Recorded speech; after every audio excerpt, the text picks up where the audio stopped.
السلام علیکم۔ امید ہے کہ آپ سب خیریت سے ہوں گے۔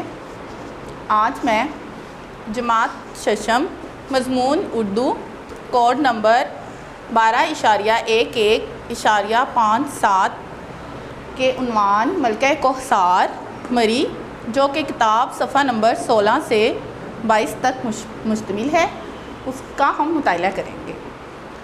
مری پنجاب کا ایک تاریخی مقام ہے۔ یہ ضلع راولپنڈی میں ہے۔ راولپنڈی سے گاڑی کی مسافت میں اگر آپ جائیں تو یہ 1.5 گھنٹے کی مسافت پر واقع ہے۔ یہ ایک صحت افزا مقام ہے۔ یہاں پر اپریل سے نومبر تک کا موسم بہت اچھا ہوتا ہے۔ لوگ اکثر اپریل سے نومبر میں یہاں سیر و تفریح کے لیے آتے ہیں۔ مری میں نومبر سے مارچ تک شدید سردی پڑتی ہے اور اکثر برف باری بھی ہوتی ہے۔ مری میں سردیوں کی شام بہت خوبصورت ہوتی ہے اور جب رات کو لائٹس چلتی ہیں تو اس طرح لگتا ہے، ان کی روشنیوں میں ایسے معلوم ہوتا ہے جیسے ستارے آسمان پر اتر آئے ہوں۔ دل فریب خوبصورتی اور نظاروں کی وجہ سے مری کو ملکہ کوثر کہا جاتا ہے۔ ملکہ کوثر کا مطلب ہے پہاڑوں کی ملکہ۔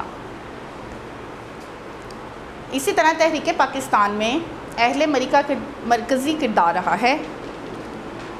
قائد اعظم محمد علی جناح اپنی بہن فاطمہ جناح کے ساتھ مری آئے اور انہوں نے مری کے مشہور GPO روڈ پر فرزندان اسلام سے خطاب کیا۔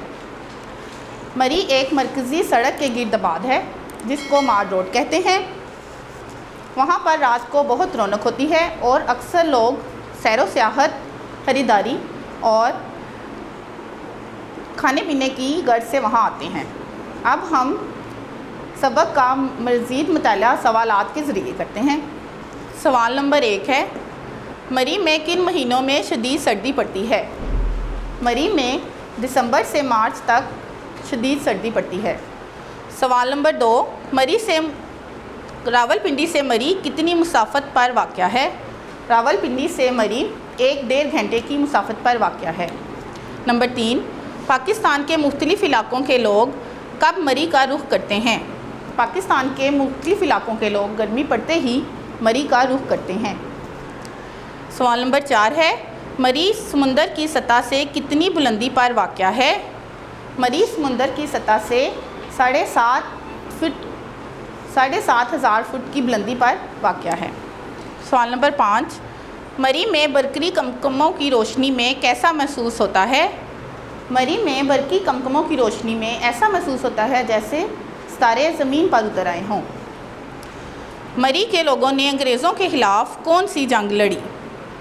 مری میں لوگوں نے انگریزوں کے خلاف گوریلا جنگ لڑی۔